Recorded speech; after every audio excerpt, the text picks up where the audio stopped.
Welcome to our channel Crime Loom, the place where true crime stories come alive.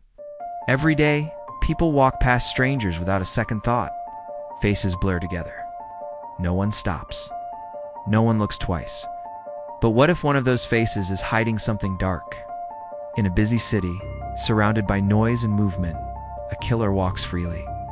Not running. Not hiding. Just blending in. Standing close enough to hear people talk about fear, about crime, about how safe they feel. Police search for shadows, but he stays in the light. Cameras watch crowds, but he disappears inside them. Victims vanish while everyone else keeps moving. This is the story of a man who understood one terrifying truth. When people feel safe together, they stop paying attention. And that is where he hides. The city was always busy. People walked fast, cars honked, and lights never turned off. In this city, no one really looked at anyone else. Everyone had somewhere to go. Everyone had their own life. And that was exactly why he felt safe. He was not loud. He was not strange. He did not stand out. He wore normal clothes, walked like everyone else, and kept his head down. To the people around him, he was just another face in the crowd. A man passing by. Someone they would forget within seconds. No one knew that behind his calm face, something dark was hiding. Years later, police would say he was one of the hardest killers to track. Not because he was smart with technology, not because he left no evidence, but because he understood people. He understood how crowds worked. He knew that when people are surrounded by others, they feel safe. And when they feel safe, they stop paying attention. His name did not matter at first. In the beginning, there was no name. There was only a pattern that no one noticed. A woman disappeared after leaving work late at night. A man was found dead near a bus stop weeks later. Another person vanished after a crowded festival. Different places, different times, different victims. Nothing that clearly connected them. Police treated each case as separate. One looked like an accident. Another looked like a robbery gone wrong. Another was simply listed as missing. Families waited. Posters went up, phone calls were made. But the city kept moving and the crowd kept growing. The killer watched all of it. He read the news like everyone else. He stood near other people and listened to them talk about fear, about crime, about how unsafe the city was becoming. Inside, he felt nothing. No panic, no guilt, only patience. He chose crowded places on purpose. Busy streets, train stations, markets, events, places where people believed nothing bad could happen because so many others were around. He knew that screams could blend into noise. Fear could hide behind music and traffic, and witnesses would remember nothing clearly. He never rushed. He observed first. He watched how people walked, who was distracted, who was alone, even in a crowd. He looked for people who were tired, stressed, or lost in their thoughts. People who were checking their phones, people who trusted their surroundings too much. When he made his move, it was quick and quiet. Nothing dramatic. Nothing that would cause chaos. He disappeared back into the crowd before anyone realized something was wrong. By the time police arrived, all they had were confused statements and blurry memories. Witnesses described different men, different clothes, different faces. Some said tall. Some said average. Some said they were not even sure if they saw anything at all. The crowd became the killer's shield. As months passed, the number of cases grew. Detectives started to notice something felt wrong. Too many disappearances. Too many deaths without clear reasons. Still, there was no single suspect. No clear connection. The killer had planned it that way. Behind closed doors, investigators argued. Some believed it was coincidence. Others felt there was something more. A detective named Harris was one of the few who trusted his instinct. He believed someone was moving through the city unnoticed. Someone hiding in plain sight. Harris began rereading old files. He looked past the cause of death and focused on locations. Crowds, busy places, public spaces. Slowly, a pattern began to form. Every victim had last been seen surrounded by people. It was disturbing. The idea that someone could commit such crimes without being seen terrified even the police. It meant anyone could be standing next to him at any moment. On a train, at a crosswalk, in a store, while police searched for answers, the killer adjusted. He sensed attention growing. He changed routines. Different clothes, different routes. He became even more ordinary, more invisible. He learned when to blend in and when to walk away. At home, he lived a quiet life. Neighbors waved. Shop owners recognized him as a regular customer. Some even described him as polite, helpful. No one suspected anything. That was the part he enjoyed most. The trust. The blindness. The families of victims felt the opposite. They felt forgotten. They felt the city did not care. Press conferences came and went. Promises were made. But weeks turned into months, and still no arrests. One case finally broke through the noise. A young man was found injured but alive. He had been attacked near a crowded square. He remembered only pieces. A hand pulling him back, a voice close to his ear, then darkness. That survivor became the first real crack in the case. His description was unclear, but it confirmed something important. The attacker did not run. He walked away calmly, as if nothing had happened. Police released warnings.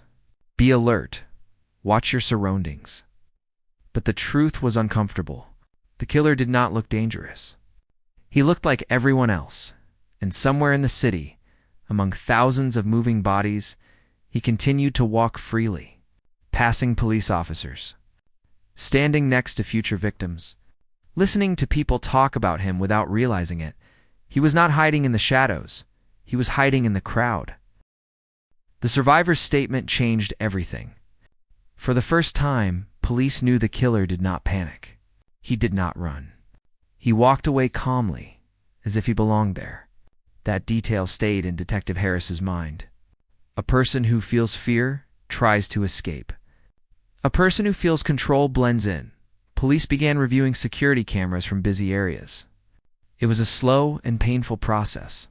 Hundreds of hours of footage showed nothing but people moving, stopping, talking, and leaving. Faces blurred together. Movements overlapped. The killer knew this would happen. He trusted the chaos of public spaces. Still, Harris noticed something strange. In several cases, there was a man who appeared near the victims shortly before they disappeared. He never stayed long. He never looked directly at them. But he was there, always close, always calm. The problem was that the man looked different each time. Different jacket, different bag. Sometimes a hat, sometimes glasses. No fixed style. No clear face, just a shape that kept returning, like a shadow that belonged to the crowd. Other detectives were unsure. The evidence was thin. But Harris pushed forward. He believed the killer was not choosing victims randomly. He believed the killer was practicing patience, waiting for the perfect moment. Meanwhile, the killer felt the pressure building. He saw more police cars.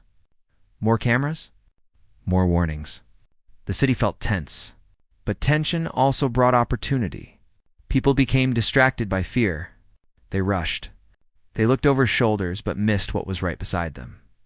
He adjusted again. He started appearing earlier at locations. He left later. He acted bored, tired, normal. Sometimes he even helped strangers. Holding doors, giving directions, being kind made him invisible. Inside, his thoughts were cold and focused. He believed he was smarter than everyone else. He believed crowds protected him. He believed the city needed him to prove how weak it truly was. Another body was found. This time, it was impossible to ignore the connection. The location matched previous cases. The timing matched. And a camera captured something new. For just a moment, the man's face was visible. The image was not clear, but it was enough to send shockwaves through the investigation. For the first time, the killer was not just a feeling. He was a face. Police released a partial image to the public. Tips flooded in. Hundreds of calls. Most were useless. Some were cruel jokes, but a few were serious. A shop owner thought he recognized the man. A bus driver remembered someone who always stood in the same spot. Slowly, pieces came together. A pattern of movement. Certain streets. Certain times. The killer had routines. Even if he believed he did, Harris followed one of the strongest leads. A small neighborhood on the edge of downtown. Quiet, ordinary, nothing special. The kind of place no one watched closely. Surveillance began. Days passed. Then, weeks. The man appeared normal. He went to work. He shopped for groceries. He talked to neighbors. Nothing violent. Nothing suspicious. Some officers grew frustrated. They believed they were wasting time. But Harris stayed patient. He knew the killer thrived on routine. And routine always creates mistakes. One evening, the man was seen leaving his apartment and heading toward a crowded event downtown. Music, food trucks, hundreds of people. Police followed from a distance. The killer felt it immediately. Not fear, but awareness. Something was different. He sensed eyes on him. He slowed his pace. He changed direction. He stopped and checked his phone. Police nearly lost him in the crowd. For a moment, Harris thought the killer had vanished again. But then he saw it. The man didn't run. He didn't panic. He stood still. That's when Harris understood something important. The killer believed the crowd would always protect him. Even now, officers moved in carefully. They didn't want chaos. They didn't want attention. They waited for the right moment. When the crowd shifted, they closed the distance. The man noticed too late. Hands touched his arms. Calm voices spoke his name. The look on his face was not anger, not fear. It was surprise. At the station, he said nothing. He sat quietly, calm, almost bored. He believed there was no proof. He believed he would walk free again, but evidence began to pile up. Small things, fibers, movements, patterns. The survivor identified his voice, not his face. His voice, that broke him more than anything else. For the first time, the crowd was gone. There was nowhere to hide, no noise to blend into, no faces to disappear among, and for the first time the city saw how close the danger had always been. The interrogation room was quiet. The lights were bright, but the space felt empty. The man sat alone at the table, hands folded, eyes steady. Without the crowd around him, he looked smaller, more ordinary. Just another person in a chair. Detectives entered one by one. They asked simple questions. Name, age, job. He answered calmly. His voice was flat. There was no emotion. No anger. No fear. It was as if he had already accepted this moment. Even though he believed he could still escape it, they showed him the evidence slowly.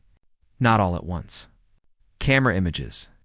Witness movement patterns. Fiber matches. Phone location data. He watched quietly. Sometimes he nodded. Sometimes he said nothing at all.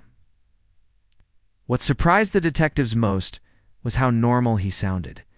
He didn't deny everything. He didn't confess either. He spoke carefully, choosing words that avoided blame. He believed he was smarter than the system, that he could still disappear inside rules and paperwork. But something changed when they played the audio. A short recording. A crowded place. Loud noise. Then a voice close to the microphone. Calm, controlled. The survivor had remembered that voice. And now, so did the man. His eyes shifted for the first time. Just slightly, but enough. The detectives pressed forward. They talked about the victims. About families waiting for answers. About the city living in fear. Still, he showed little reaction. Empathy was not something he understood. When asked why he chose crowded places, he finally spoke more openly. He said crowds made people careless. He said no one truly sees anyone else anymore. He believed people deserved to be reminded of that truth.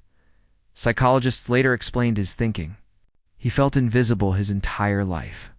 In crowds, he felt powerful. He was surrounded, yet unseen. That feeling became an addiction. The risk, the control. The silence after. The trial attracted massive attention. News channels replayed old footage. People searched faces in crowds, wondering how close they had been to danger. Many realized they might have walked past him before. Maybe stood next to him on a train. Maybe shared the same sidewalk. Victims' families finally heard answers they had waited years for. Some cried. Some stayed silent. Some felt relief mixed with anger. Knowing the truth did not erase the pain, but it ended the uncertainty. In court, the man showed no remorse. He listened to the charges like they were weather reports. Distant, unimportant. The crowd in the courtroom stared at him. Trying to understand how someone so ordinary could cause so much harm, the judge spoke firmly. The sentence was long, final. The room felt heavy. The man was led away without looking back. For the first time in years, he walked alone. After the case closed, the city slowly returned to normal. Crowds filled streets again. Trains ran on schedule. Festivals returned. Life moved forward. But something had changed. People looked around more. They noticed faces. They paid attention to silence and noise. Parents held children closer. Friends waited together instead of alone. Detective Harris retired not long after. He said the case stayed with him more than any other, not because of the violence, but because of how close it always was. Evil didn't hide in dark alleys. Sometimes it stood under bright lights. The story became a lesson. Not about fear, but awareness. About how easily danger can blend in. About how trusting the crowd too much can make anyone invisible.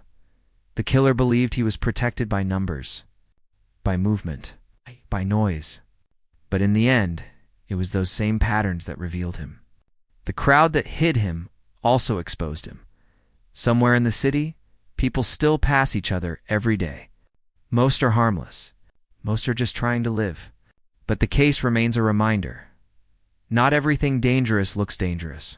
Sometimes, the most frightening thing is the one you never notice. The one walking beside you. The one hiding in the crowd. The city never stopped moving. Crowds still filled the streets, and strangers still passed each other every day. But after the truth came out, something changed. People learned that danger does not always hide in darkness. Sometimes it walks in the open. Sometimes it stands right beside you, unseen. This case was not just about one killer. It was about how easily people disappear when no one is really looking. The crowd protected him for years, but in the end, it also revealed him. And the next time you walk through a busy street, remember this story. Not to live in fear, but to stay aware. Because sometimes the most dangerous place to hide is in the crowd. For watching more amazing videos like this, subscribe our channel Crime Loom.